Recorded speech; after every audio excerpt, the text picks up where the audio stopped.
할렐루야. 여러분 얼굴이 환하게 빛나게 보입니다. 얼마나 좋은지 모르겠습니다. 참 교회도 환해지고 여러 가지 참 감사합니다. 좀 어두워서 성경 읽는데 어려운 분들이 많이 계셨고요. 그랬는데 또 이렇게 마음을 내셔서 허물한 분도 계시고 교회 열심히 섬겨주신 분들이 얼마나 감사한지 모릅니다. 나날이 교회가 좋아질 줄 믿습니다. 저는 개인적으로 여기서 여러분의 얼굴을 환하게 볼 수 있으니까 빛나서 너무 좋습니다. 전에는 제가 여기서 조명받고 서 있으면 여러분의 얼굴은 시커멓게 보이는데 이제는 여러분의 얼굴이 빛나게 보입니다.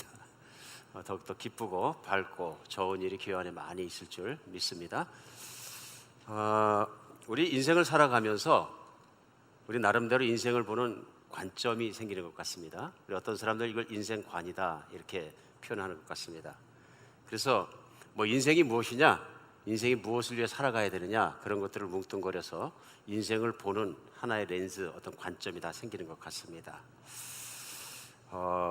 뭐 자기가 생각하건 생각하지 않건 어쨌든 인생이란 관점은 갖게 되는 것이고 누구나 그 관점을 가지고 인생을 살아가는 것 같습니다. 미국에 있는 퍼스트 레이디 중에서 제일 존경받는 퍼스트 레이디는 누구일까 하고 생각해 볼 때 가장 호감 가는 퍼스트 레이디를 꼽는 분이 그 엘리너 루즈벨트입니다. 프랭클린 D 루즈벨트 대통령의 영부인이셨는데 미국이 어려웠던 시절, 그러니까 1933년 대공황 때부터 2차 대전이 끝나는 1945년까지 그때 기간에 정치를 하셨던 그런 분들이십니다. 그런데 왜 그러느냐면 그 존경받는 이유가 이 엘리너 루즈벨트 여사 얼굴에 항상 맑음이 있었다 이렇게 얘기합니다. 그리고 만나는 많은 사람들을 즐겁게 해줬다, 밝았다는 얘기입니다. 항상 긍정적으로 사셨다. 그리고 격려를 많이 해줬다. 이제 그런 얘기들이 많이 돕니다.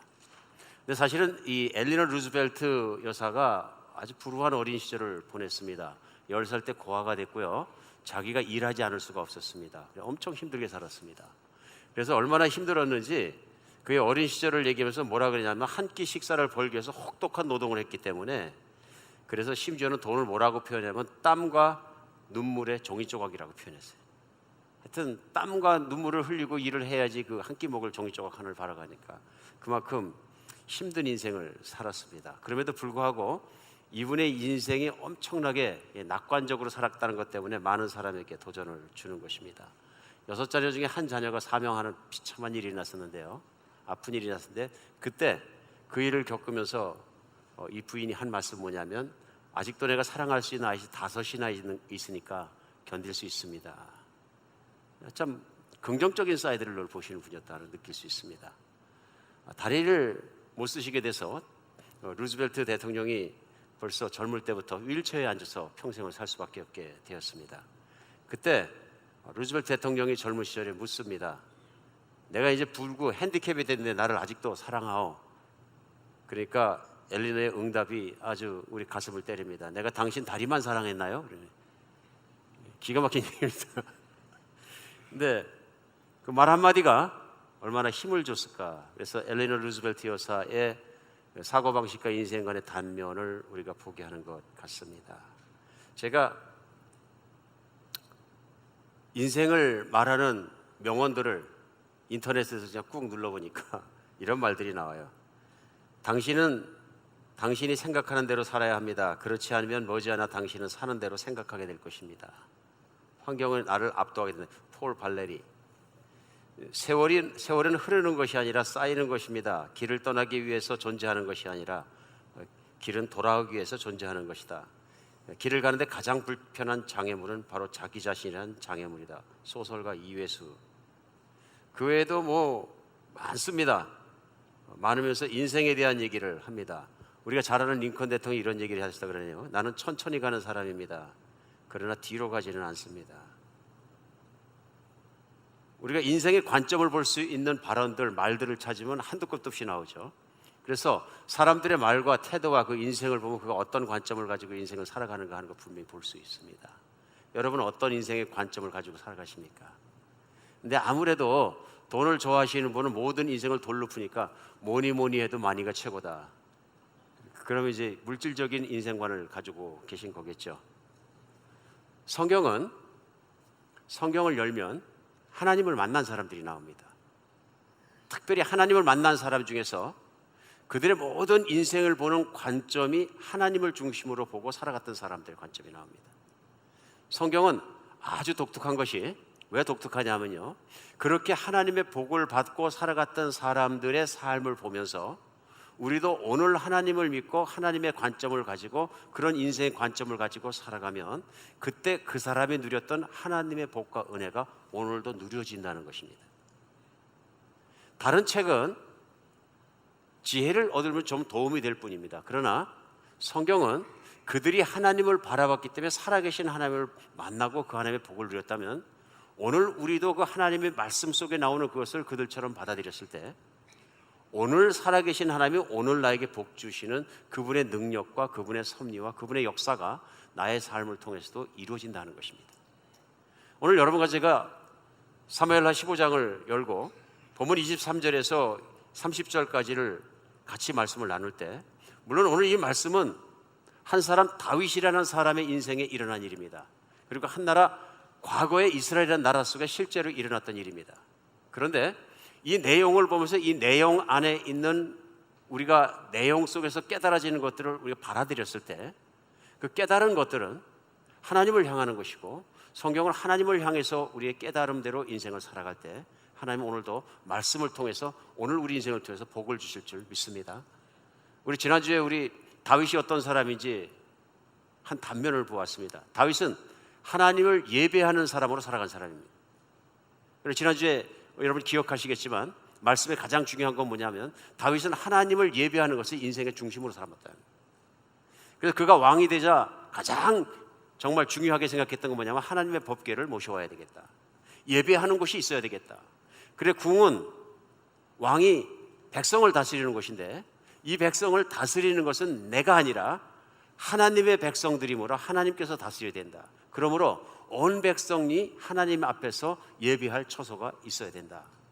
자신뿐만 아니고요, 그걸 믿고 그가 한 일이 뭐냐면 정성을 다해서 하나님의 법궤를 자기의 왕궁에 있는 곳으로 모셔오고 거기에 휘장을 치고 거기에 모신 것입니다. 뿐만 아니라 24시간 거기에서 찬양하는 사람들이 있고 예배하는 사람들이 예배하게 하고 온 백성의 관심과 초점이 하나님께 향하게 한 것입니다. 놀라운 일이죠. 그 전에 사울 왕 때, 일대 왕 때는 하나님은 사실 뒷전이었습니다. 자기들의 삶과 자기들이 잘 사는 것과 자기들이 일어날 것과 초점이 어디였냐면 사람들이거든요. 사람들이 잘 사는 것. 그런데 다윗은 초점이 완전히 다릅니다. 하나님을 쳐다보고 백성이 하나님을 바라보는 것이 우리나라가 복받는 것이다 하는 그 분명한 것을 가지고 예배를 세웠던 사람입니다. 관점이 다르죠. 전혀 다릅니다. 인생을 보는 관점, 또 정치를 하면서 자기의 나라를 보는 관점, 이런 것들이 다른 것을 볼 수가 있습니다. 그래서 지난주에는 우리가 6장 말씀을 가지고 사무엘하에서 그 법궤에 갖고 모셔온 법궤에 대해서 나눴습니다. 7장에 보면 다윗이 하나님께서 나라를 평안하고 통일 국가를 주시고 이스라엘이 존재한 일을 가장 큰 땅을 차지하는 나라가 되었을 때 그가 생각한 것이 뭐냐면 하나님의 법궤를 모셔온 뿐 아니라 내 집은 백향목 궁으로 멋지게 진 궁인데 하나님은 텐트 가운데 계시다. 이게 마음에 걸렸던 겁니다. 그래서 하나님 저로 성전을 지게 해주시옵소서 하는 소원이 생겼습니다. 이건 인생의 비전인 거죠. 그래서 그의 비전은 뭐냐면 온 백성이 하나님의 성전을 멋있게 짓고 하나님을 모시고 하나님을 섬기는 그런 나라로다가 변해가는 것이었습니다. 그런데 하나님이 그의 마음을 받으셨습니다. 그가 피를 많이 흘렸기 때문에 대표할 수 없기 때문에 성전을 질 수 없지만 더 중요한 건 뭐냐면 그의 마음을 있는 그대로 받으셔서 그에게 7장에 보면은 복 주신다는 약속을 수도 없이 하십니다. 수도 없이. 그 다윗에게 그리고 특별한 복 중에 뭐냐면 내가 내 왕자를 영원히 있게 하겠다. 그래서 그 약속을 지켜주셔갖고 그 왕자가 지켜주고요, 2000년 전에 예수님이 오셔서 다윗의 계보를 따라서 그 계보를 따라 육신으로 오시고 바로 그 계보를 따라서 왕이 되셔서 영원한 왕이 되십니다. 그래서 하나님은 다윗에게 한 약속을 지키시는 거죠. 내가 내 왕자가 세상에서 없어지지 않고 영원히 존재하게 했다. 그 약속을 신실하게 지키시는 것입니다. 복 중에 복입니다. 다윗이 그렇게 복을 받은 사람이기 때문에 오늘도 우리는 다윗의 인생을 통해서 사무엘하를 계속 들여다보면 볼수록 야, 하나님의 복 받은 사람은 어떻게 사는 거냐 하는 것을 찾아낼 수 있습니다. 오늘 본문은 지난주엔 6장에서 나왔습니다. 7, 8, 9, 10, 11, 12, 13, 15장까지 건너와야 합니다. 얼마나 많은 일이 있었을까요? 진짜 많은 일들이 있습니다. 그러니까 6장에서 15장까지 훌떡 건너뛰어서 죄송합니다. 한마디로 표현하면 long story short, 이때 써야 되네요, 그죠? 하나님을 바라보는 자 다윗에게 무슨 인생이 그 안에 있었느냐, 이게 쫙 차곡차곡 들어가 있습니다. 그래서 오늘은 대표적으로 두 사건, 법궤를 모셔오는 사건과 법궤를 떠나는 사건 앞에서 한번 생각해 보기를 원합니다. 왜냐하면 오늘 본문 15장에서는 다윗이 궁에서 쫓겨나는 장면입니다. 다윗이 궁을 질 때와 하나님의 법궤를 모셔올 때의 장면에서 옮겨서 이제는 법궤를 떠나야 되는 시점이 옵니다. 그러니까 그 중간에 무슨 일이 있었느냐, 여러분과 제가 아는 것처럼 하나님께서 다윗에게 복 주시고 나라에 복 주시어서 모든 태평성대를 누리게 하십니다. 근데 11장에 보면은 태평성대가 극에 달했을 때 이제는 다윗이 전쟁 나가지 않아도 됩니다. 부하만 시켜도 통일 왕국이 강대해졌고 웬만한 부족들은 꼼짝 못합니다. 그때 다윗이 아마 낮잠을 잤던 것 같죠? 실컷 쉬고 부하들은 전쟁하고 있는데 저녁 때쯤 깨어나서 담장 넘어 성 넘어 바로 앞에 있던 자기 부하 우리아의 집에 보니까 한 여인이 목욕을 하는데 너무 이뻐 보이더라. 너무 이뻐 보이더라. 근데 늘 이 말씀을 갖다가 제가 묵상할 때마다 100m 미인인가 보다. 100m 놓고 보면 안 이쁜 사람이 어디 있었을까? 근데 아무리 묵상하니까 그런 뜻이 아니에요. 예전에 국가의 공신들은 가까이 살게 했거든요. 다윗 시대에. 얼마나 가까이, 담장이 벽이 붙을 정도로. 그러니까 성에서 궁에서 위에 뜰에서 이렇게 거느리면 바로 담장 앞에 있는 괄에 있는 우리아의 집이 바로 보였다. 지근거리에 있었다는 얘기입니다. 그렇죠? 그게 맞다. 30용사 중에 우리아가 하나였기 때문에 용사들은 가까이 대우해 주는 게 맞다. 그리고 또 왕을 보호해야 되고. 그런 면에서 봤을 때 그가 마음으로 모든 것을 릴렉스했을 때 결국은 밧세바를 봤는데 너무 이뻐가지고 그렇게 하나님을 열심히 믿었던 사람도 실족하고 만다. 강간죄를 범하고 살인죄를 범하고 교사죄를 범하고 일로 인간이 말할 수 없는 악한 일을 많이 해서 하나님 보시기에 다윗의 행위가 악하였더라. 성경은 그렇게 말씀하십니다. 우리가 성경을 읽으면서 나타나는 것처럼 하나님께서 그래도 다윗을 버리지 않으셨다 하는 것은 뭐냐면 나단이라는 선지자를 보내주신 겁니다. 그래서 12장에 보면은 나단이 가서 다윗의 죄를 끄집어냅니다. 그렇죠? 어느 사람에게 암양이 한 마리 있는데 아주 가난해서 재산이라고는 암양 한 마리밖에 없다. 그래, 딸처럼 가족처럼 생각하고 같이 먹고 같이 자고 그렇게 키웠는데 그 동네에 부자가 있는데 그 부자가 손님이 오니까 그 종들을 시켜서 그 가난한 집에 가서 암양 한 마리를 뺏어와서 손님을 대접하게 했다. 힘이 세니까 종들도 뭐 힘이 있고. 그럼 이 사람 어떻게 해야 되겠느냐? 그러니까 다윗이 얘기합니다. 하나님을 두고 맹세하느니 이런 자는 죽여야 합니다. 그랬더니 나단이 얘기하죠. 그게 바로 당신이요. 여러분, 기가 막힌 얘기입니다. 성경에서 하나님이 죄를 지적해 주실 때, 죄 때문에 내가 찔림 받을 때 저는 그게 은혜라고 생각합니다. 설교는 다 표적 설교입니다.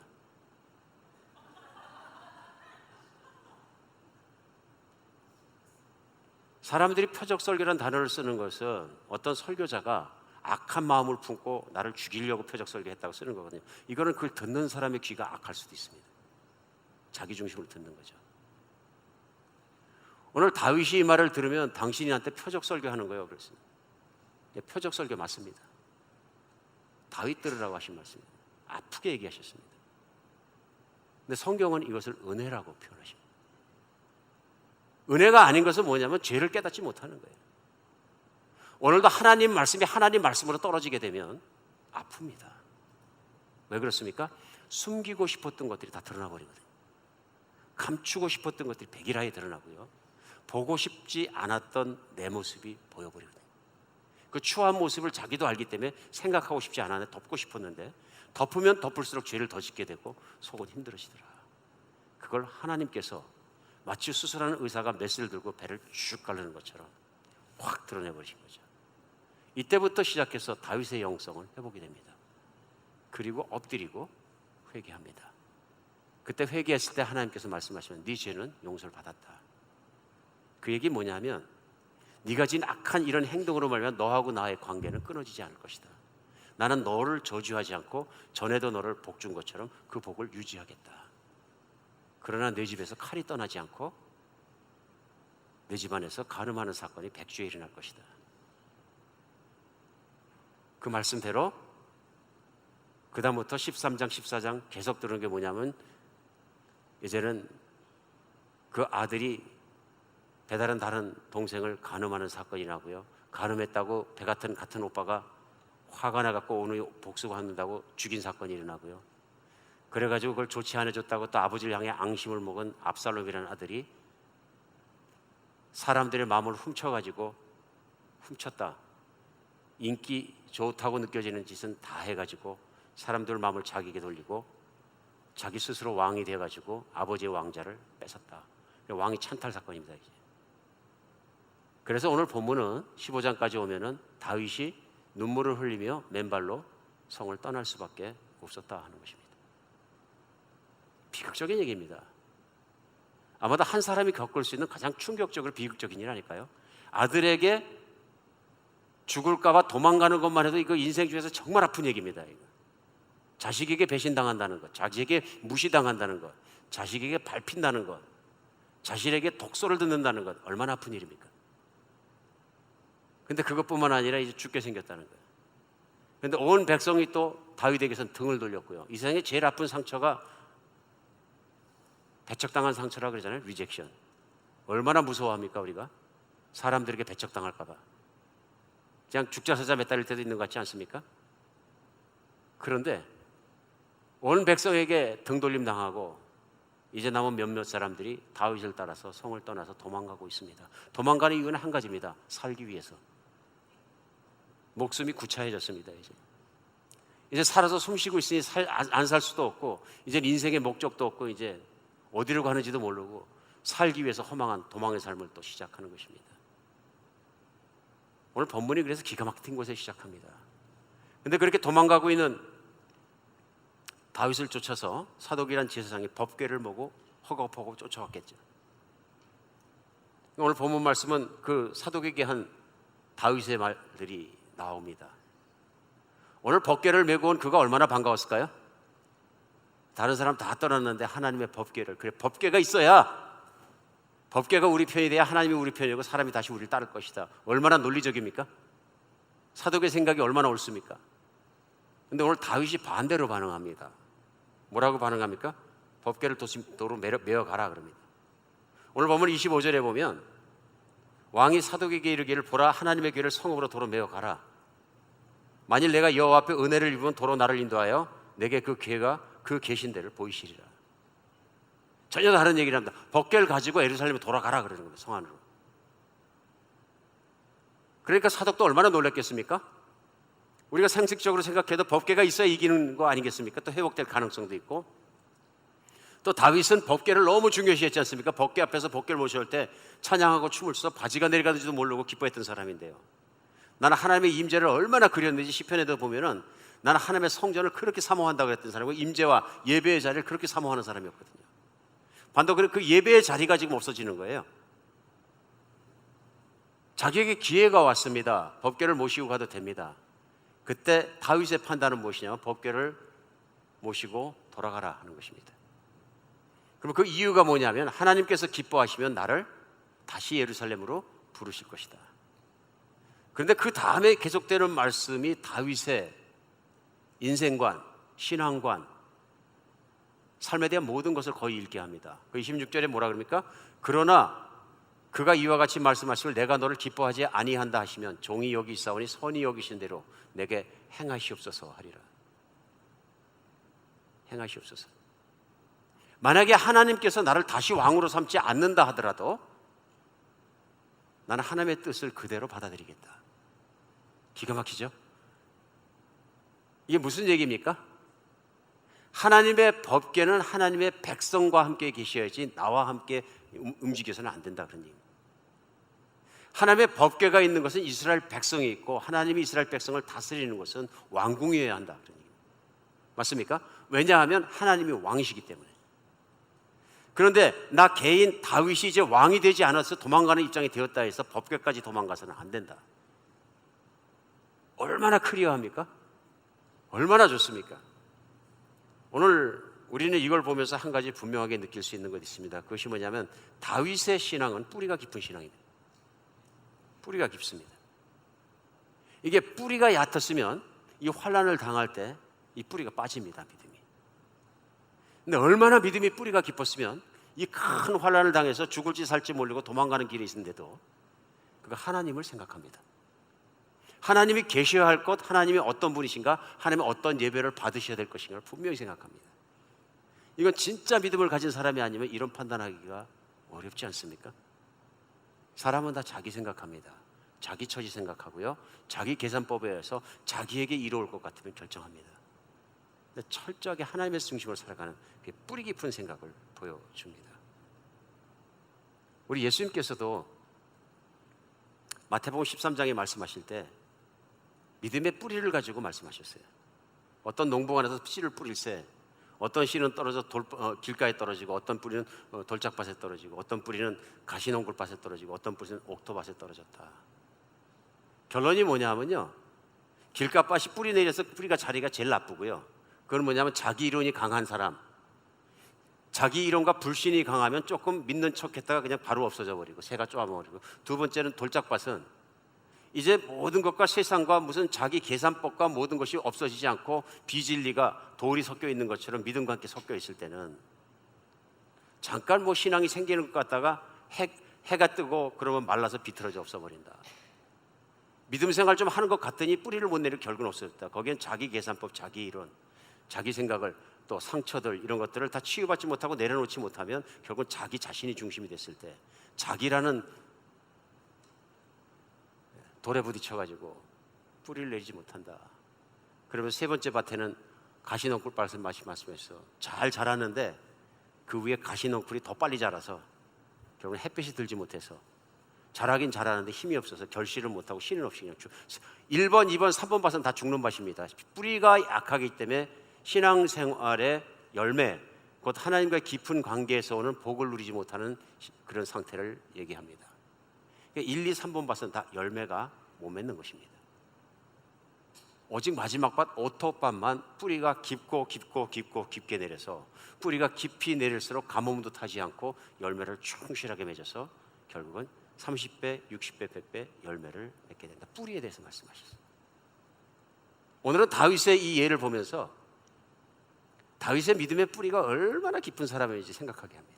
26절에 말한 말이, 하나님이 그리 아니하실지라도, 나를 왕으로 회복시키지 아니하신다 할지라도 주의 뜻대로 될지어다. 이게 믿음의 뿌리거든요. 아무나 이런 고백하겠습니까? 내 인생의 가장 최악의 순간에 내가 하나님 앞에서 하나님께 고백할 수 있는 고백이 이것입니다. 주님의 뜻대로 하옵소서. 우리가 말하기 쉬운데 얼마나 어려울까요? 지금 다윗의 지금 처지가 어떤 처지입니까?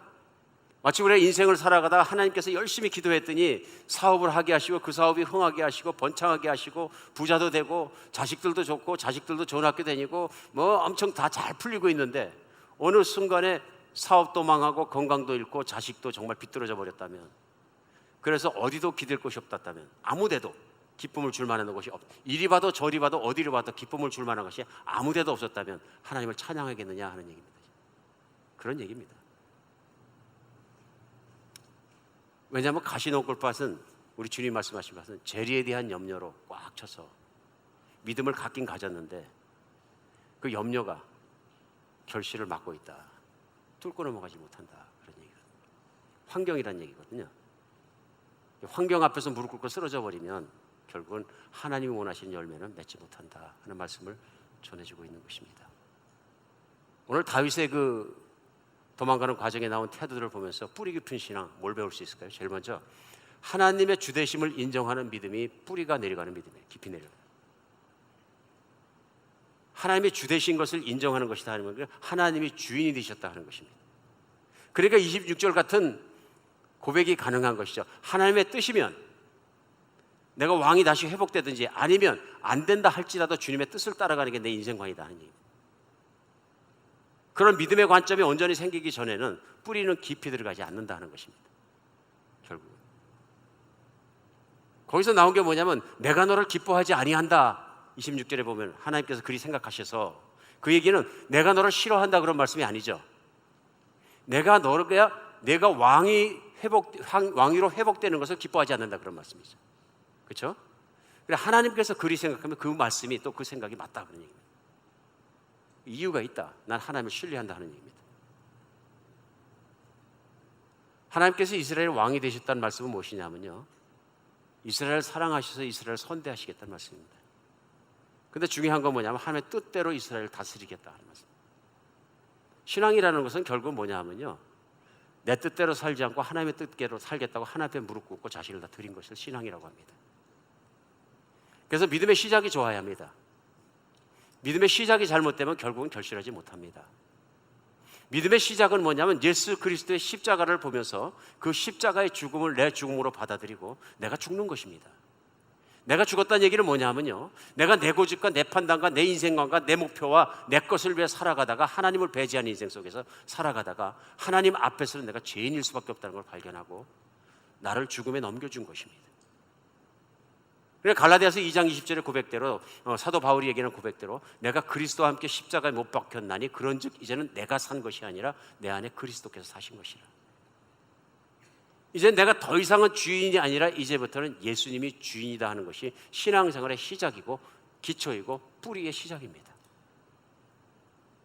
그래서 예수님을 나의 주님으로 받아들이는 것을 우리는 구원이라고 얘기합니다. 맞습니까? 내가 주인인 상태로 살아가는 것을 뭐냐면 내가 하나님의 저주 아래에 있다 이렇게 얘기하는 것이죠. 내가 저주 아래에 있던 사람이 구원으로 바뀌는 순간은 언제냐면 내가 바로 예수 그리스도의 십자가의 죽음을 내 죽음으로 받아들이고 내가 하나님께 내 자신을 다 내어드렸을 때입니다. 주인이 바뀌었다는 얘기입니다. 여기가 바른 신앙의 시작점입니다. 그러므로 사도 바울이 갈라디아서 2장 20절에 고백하는 것처럼 이제 내가 산 것이 아니요 그리스도께서 내 안에 사신 것이라. 그 말씀은 내가 이제부터 하루하루 카운트하면서 살아가는 것은 주님을 위해 살고 주님과 함께 살고 주님 안에서 사는 것이다 그런 얘기예요. 그래서 로마서 14장 8절에는 한 줄로 딱 줄여가지고 이런 삶의 모습을 사도 바울이 이렇게 정리합니다. 우리가 살아도 주를 위해 살고 죽어도 주를 위해 죽나니 그러므로 사나 죽으나 우리가 주의 것이로다. 사나 죽으나 주의 것이로다. 기가 막힙니다. 하나님은 창조자이시고 살아계시고 모든 능력을 가지시고 나를 죽이실 수도 있고 살리실 수도 있고 나를 만드신 창조자라는 걸 내가 분명히 믿고 그 하나님을 주님으로 받아들이게 되면 창조자 하나님의 마음과 조처와 그분의 섭리 속에 내 인생을 완전히 맡기게 된다 그러니 뿌리는 그때 자랍니다. 뿌리가 어느 토양에 어디에다가 끝을 대고 있느냐에 따라서 뿌리는 자라고 혹은 자라지 않습니다. 우리 신앙이 자라지 않는 가장 큰 이유는 뭐냐면요, 우리 주 예수 그리스도 우리 주님의 복음에 뿌리를 대지 않고 있기 때문에. 어쩔 때 우리가 신앙생활할 때 내가 잘 되기 위해서, 내가 천국 가기 위해서, 또 내가 그냥 사업이 잘 되기 위해서 모든 것을 기복적으로만 나를 중심으로 생각하면 문제가 뭐냐면요, 뿌리가 나에게 내려지는 과거의 삶과 변화가 없을 수 있다. 위험한 것입니다. 다윗처럼 뿌리가 튼튼한 신앙 되었으면 좋겠습니다. 항상 내가 살고 죽고 모든 인생에 살아가는 모든 것이 예수 그리스도께 뿌리를 내린 진정한 믿음에서 시작되고 진정한 믿음에서 그 뿌리 속에서 자라갔으면 좋겠습니다. 하나님의 주 되심을 믿는 것, 주인 되심을, 나의 주인 되심을 믿는 것, 그것이 뿌리가 튼튼해지는 신앙의 첫 번째입니다. 두 번째는요, 어떤 상황 속에서 하나님을 믿는 것. 무엇을 믿느냐? 하나님의 말씀을 믿는 것입니다. 오늘 다윗은 가만히 생각해 보면요, 왕이 될 수도 있고 보기가 안 될 수도 있습니다. 보기가 안 되면은 그의 인생은 비참해질 수 있습니다. 얼마나요? 엄청 비참해졌어요. 그런 생활을 해봤을까요? 다윗은 전에 10여 년간 그런 생활을 해봤습니다. 도망다니는 도망자의 삶을 살아봤습니다. 남의 땅에 가서 침을 흘리고 미친 척해야 겨우 살아남을 때도 있었고요. 배가 고프니까 먹을 것이 줄인 것이 하루 이틀이겠어요.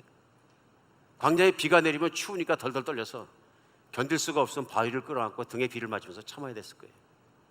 동굴에 들어가서 동물의 위험도 피해야 됐었고요.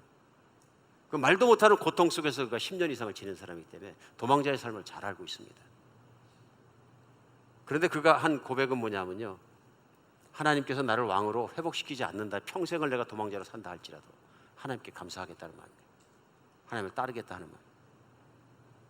상황과 관계없이 그 하나님을 신뢰하는 믿음을 가진 걸 볼 수 있습니다.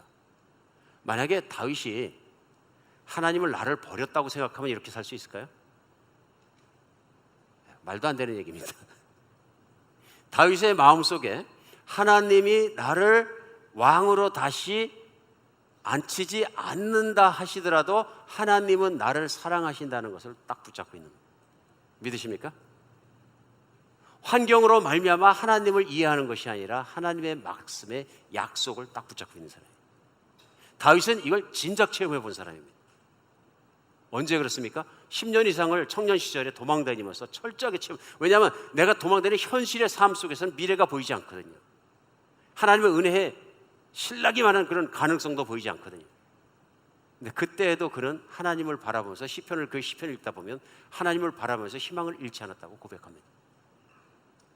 끝까지 하나님의 말씀을 붙잡고 있던 사람이에요. 그런 영성이 어디서 생겼을까요?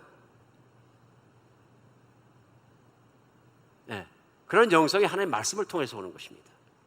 하나님의 말씀을 통해서 하나님을 바로 믿게 되는 것이 얼마나 중요한 것을 우리가 믿을 수 있습니다. 그냥 느낌으로 믿는 것도 아니고요, 하나님이 나에게 선대해 주신 현실을 보면서 기적 한 번을 보고 믿는 것도 아니고요, 하나님의 말씀을 있는 그대로 믿는 것입니다. 그 말씀의 어디를요? 전 다윗의 사무엘 하를 계속하면서 반복해서 사람들에게 브레싱을 할 때마다 그거 쓰는 단어 두 개가 있습니다. 인자하심과 신실하심입니다. 너희가 이렇게 좋은 일이 있으니 하나님께서도 너희에게 인자하심과 진리로 대해 주시길 원한다. 이렇게 블레싱합니다. 단어 두 개를 씁니다. 헤세드와 예메트라는 히브리 단어입니다. 우리가 헤세드, 하나님의 임재하심, 하나님의 자비로우심을 얘기할 때 작년도에 같이 한번 말씀을 나눴습니다. 신명기 7장 말씀 나누면서요, 그죠? 신명기 7장 9절 말씀에 그런즉 너는 알라 오직 내 하나님 여호와는 하나님이시요 신실하신 하나님이라. 그를 사랑하고 그의 계명을 지키는 자에게는 천대까지 그 언약을 이행하시며 인애를 베푸신다. 기억나십니까? 약속이에요. 하나님은 아브라함에게 약속을 하셨고요, 내가 너에게 복 주리라. 그 말씀은 내가 너를 선하게 대해 주리라. 그 선하게 대해 주시는 걸 헤세드, 은혜를 주시는 거죠. 그리고 내 자손을 변성케 하고 그 자손에게도 끊임없이 내가 신실하게 복을 주겠다. 그 신실하다는 단어입니다. 신실하다 예메트는 나중에 부사형으로 되면 아멘이라는 단어가 되는 것입니다. 진실로 하는. 그렇죠? 그러니까 신실하다는 얘기는 영어로 faithful, 변함없이 이 약속을 지키시겠다 하는 것입니다. 은혜를 변함없이 주겠다. 환경과 관계없이 나의 은혜와 나의 너를 향한 사랑은 변하지 않는다. 그래서 천대까지라도 복을 주겠다. 이것이 다윗의 조상들에게 약속하신 말씀이고요, 그 말씀이 대를 이어서 넘어와서 다윗의 마음속에 있는 믿음이 된 거죠. 하나님을 사랑하고 바라보고 그 말씀을 따라가는 사람에게 반드시 변함없는 선대하심과 그분의 신실하심이 복이 있는 것이다 하는 믿음입니다. 다윗 안에서 이 믿음이 흔들리지 않았기 때문에 환경이 나쁘더라도 하나님께서 나를 복 주신다는 데에 대해서는 의심이 없는 것입니다. 물론 자기가 잘못한 죄의 결과로 말미암아 하나님과 관계는 끊어지지 않고 하나님의 약속도 계속 있는 것은 자기가 회개했기 때문에 약속은 계속 유효하지만 잘못한 것 때문에 내가 겪어야 되는 결과는 내가 받겠다. 하나님을 향해 너무 죄송하기 때문에 머리를 가리고 하늘을 쳐다볼 수 없어 맨발을 벗고 회개하는 심정으로 울면서 감람산에 올라가는 것을 오늘 본문 가운데 마지막 절입니다. 여러분, 우리 인생을 살아가다 어려운 일 당하게 되면 첫 번째 나오는 퀘스천이 이겁니다. 혹시 내가 버림받았나? 나 예수님 진짜 열심히 믿으려고 그랬는데. 그냥 목회를 하면서 제가 제일 답변하기 힘들 때가 그럴 때예요. 교회에 열심히 있고 정말 잘 섬기는 분이신데 현실 속에서 반드시 복을 받는데 뭐가 복을 받는 것처럼 비즈니스도 잘 되고 그러다가 비즈니스가 망한다든지 무슨 건강을 잃어버린다든지. 그럼 첫 번째 퀘스천 마크가 뭐냐면 하나님이 버리셨나? 이거거든요. 근데 가끔 보면 그걸 버리셨다고 표현하는 분들이 가끔 있습니다. 문제가 심각한 거죠. 어느 교회에서 작은 구역 모임이 있었는데 그 구역 모임에서 한 여자 집사님이 자기가 겪는 어려움을 기도 제목으로 얘기하면서 내가 부인과 질환 때문에 3번을 수술을 받았는데 계속 재발이 돼서 지금 또 수술을 받게 생겼다. 그럼 나는 왜 이렇게 건강의 복을 못 받았는지 모르겠다 하고 얘기하니까 그 옆에 계셨던 권사님이 넌 죄가 많아서 그래. 뭔가 잘못을 저지르니까 하나님이 널 치시는 거야. 한 번만 그랬으면 덜 그럴 건데 자꾸 만날 때마다 그렇게 말씀하니까 이 집사님이 화가 난 거예요. 좌절감이 들고 정죄감이 들고 하나님 나를 버리셨나 별 생각이 다 들고 나중에 화가 나니까 다음 모임에 참여했는데 그 권사님 또 그러니까 권사님 앞에 그런 거예요. 권사님 그럼 무슨 죄가 많아가지고 자식 복 하나도 안 주고 자식 하나 못 낳았고 양자 들여가지고 양자 속삭여가지고 저러고 사십니까 나이 먹어서. 악담 싸움이 된 거죠. 악담 싸움이. 하나님을 잘못 이해하고 말씀을 잘못 이해하면 이렇게 됩니다. 하나님은 신실하십니다. 내가 나를 사랑하고 나를 따르고 내 말을 지키는 자에게는 천대까지 복을 베껴 나의 인내함을 주되 평생 영원히 신실하게 하겠다. 이건 하나님의 약속이거든요. 환경이 나빠졌다고 하나님의 약속이 없어진 건 아니다 그런 얘기입니다. 때로는 환경이 나빠서 그 안에서 하나님이 이루고 싶은 일이 있는데 그것이 뭐냐면 하나님만 바라보는 훈련을 시킬 수도 있다. 다윗의 영성이 가장 뜨겁고 하나님을 가장 깊이 바랬던 데가 언제겠습니까? 왕되기 전에 광야를 뛰어다니는 10여 년 아니겠습니까? 하나님께서 모든 것을 합력해서 선을 이루시면서 다윗이 잘못한 죄의 결과로 집안이 어려워지고 그렇게 됐다 할지라도 다윗은 나만 바라보면 복을 주겠다, 뒤집겠다 하는 얘기입니다. 다윗은 잘 나가던 시절에 밧세바를 간음하는 믿음이 뿌리가 얕아지는 죄를 범했지만 오늘 광야를 다시 도망다니는 처지에서 믿음이 다시 깊어지는 기회가 되었다. 믿으십니까? 이런 아픔과 이런 사건과 이런 것이 없었다면 다윗의 영성이 점점 나빠질 수도 있었겠죠. 뿌리가 하나님께 둔 것이 아니라 뿌리가 자기 욕망에 둘 수도 있는 거죠. 그런데 하나님께서 사랑하시니까 그 판을 바꾸셨다는 얘기입니다. 기가 막히지 않습니까? 우리 인생에도 그런 것 같습니다. 예를 들어서 어떤 교회에서 계속 하나님 믿으면 부자가 된다, 하나님 믿으면 좋은 대학교 들어간다, 새벽기도 몽땅 나와서 좋은 대학 들어가는 것만 기도하고 뭐 나쁠 것 없습니다. 자식 잘 되는데 뭐가 나쁘겠습니까? 그것이 잘 된다고 생각한 것이. 근데 신앙심이 좋은 자녀가 돼야지 무조건 좋은 대학만 가는 자녀가 돼서는 안 된다 그런 얘기. 엄마는 새벽마다 기도하는데 좋은 대학교 가는데 애는 하나님께 관심이 없고 뭐 하나님께 관심이 없더라도 좋은 대학교만 들어가면 된다. 너는 주일날 교회 안 나와도 된다. 이래갖고 한국교회가 지금 청년부가 망하고 있다는데 맞습니까? 청소년부. 이게 기복신앙 아닙니까? 세상에서 잘 되고 복받고 뭐 하는 거 거기다 초점을. 그러면 설명할 길이 없어집니다. 진짜 하나님을 열심히 섬기는데도 세상에서 사업이 망하고 자식이 잘 안 되는 사람은 어떻게 설명할 겁니까? 하나님이 다 버리신 겁니까? 아닙니다. 사도 바울이 얘기하지 않습니까? 만약 내가 원하는 것이 이 세상, 우리가 원하는 것이 이 세상에 있는 일뿐이라면 내가 제일 비참한 사람이다. 저주받은 사람이다. 내가 제일 비참한 사람이다. 그럼 그렇지 않다는 거죠. 오늘 중요한 건 뭐냐면요, 우리는 내가 겪는 상황을 보면서 하나님이 이런 분이시야 판단할 것이 아니라 하나님 말씀에 하나님이 끌어보시면 그 상황에도 불구하고 우리는 그 하나님 붙잡아야 합니다. 그것이 상황을 이기고 모든 걸 이기고 매일매일 하루하루가 하나님 앞에 승리의 삶을 살게 하는 것입니다. 저는 엘리너 루즈벨트 영부인이 물론 성공의 신자였던 건 제가 압니다. 성공에도 영국에서 시작한 개신교인데요, 신앙의 마음에서 고난을 겪으면서 그걸 긍정적으로 보는 초긍정의 시각이 생겼는지 저는 모릅니다. 그러나 사람이 긍정적인 시각을 갖는 것만으로도 인생은 훨씬 도움이 됩니다. 그런데도 불구하고 전능하신 하나님의 약속을 내가 부여잡고 험난한 길을 들어간다 그러면 하루 승리해서 살다 보면 기가 막힌 또 축복의 날을 또 줄 줄 믿습니다.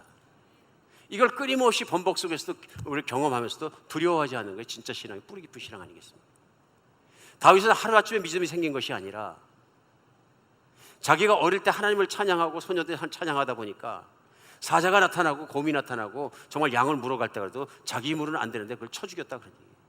그 믿음 가지고 골리앗을 쳐 죽였더니 사람들이 막 다윗을 막 떠올려 줬는데 그때 기분 좋았겠죠. 근데 그 다음에 일어난 건 뭐냐면 또 올라갔던 것처럼 또 바닥으로 내려가는데 매국노가 되고 반역자가 돼서 광야를, 다른 나라를 도망다닐 수밖에 없었다. 그러나 그의 마음이 변하지 않았다는 것입니다. 그가 그런 모든 환경 속에서 체험한 하나님을 다 뭉뚱거려서 우리가 많이 알고 있는 시편 23편을 노래하는 것입니다. 고백입니다. 신앙 고백. 그 마지막 5절로 6절에 이렇게 고백하지 않습니까? 주께서 내 원수의 목전에서 내게 상을 차려주시고 기름을 내 머리에 부으셨으니 내 잔이 넘치나이다. 내 평생의 선하심과 인자하심이 반드시 나를 따르니 내가 여호와의 집에 영원히 살리로다. 법궤가 중요한 것이 아니라 법궤는 있어야 될 곳에 있어야 되지만 하나님이 나를 향한 사랑이 변하지 않았다는 믿음이 중요합니다. 믿으십니까? 법궤 신앙이 아니고요, 하나님과 나의 관계 속에 초점을 맞추고 하나님을 따라간 사람의 승리가 다윗의 인생 스토리인 것입니다. 예배는 중요한 것이면 예배 겉모습이 아니라 예배 컨텐츠, 그 내용인 하나님과 나의 관계에 집중해서 따라갔던 다윗의 삶을 보여주고 있는 것입니다. 내가 하나님을 사랑하고 하나님을 따라가기만 하면 어떤 환경 속에서도, 원수의 목전에서도 내게 기름 부어주신 하나님, 밥상을 차려주신 하나님, 언젠가 때가 되면 또 나를 진실로 높여주실 하나님, 그 하나님을 바라보고 살아가는 것이 다윗의 태도입니다. 내 평생에 헤셋, 선하심과 인자하심이 반드시 나를 따르니, 이게 믿음입니다. 예수 그리스도의 십자가를 바라보면서 내 평생에 하나님 아버지의 사랑이 예수 그리스도의 십자가에 그 아들을 아끼지 않은 그 사랑같이, 그 확실한 같이 나를 따른다는 것을 조금도 의심치 않는 여러분과 제가 됐으면 좋겠습니다. 이것은 돈으로 살 수 없는 것이고, 이것은 내가 원하는 무엇으로 살 수 없는 것을 내가 이미 가졌다 하는 그것으로 환경도 이기고 모든 걸 이겨내면서 승리하는 여러분과 제가 됐으면 좋겠습니다. 이것이 뿌리 깊은 믿음 아니겠습니까? 뿌리 깊은 믿음 되시기 바랍니다. 얼마나 감사합니까? 하나님께 붙들어 주실 줄 믿습니다. 기도하겠습니다.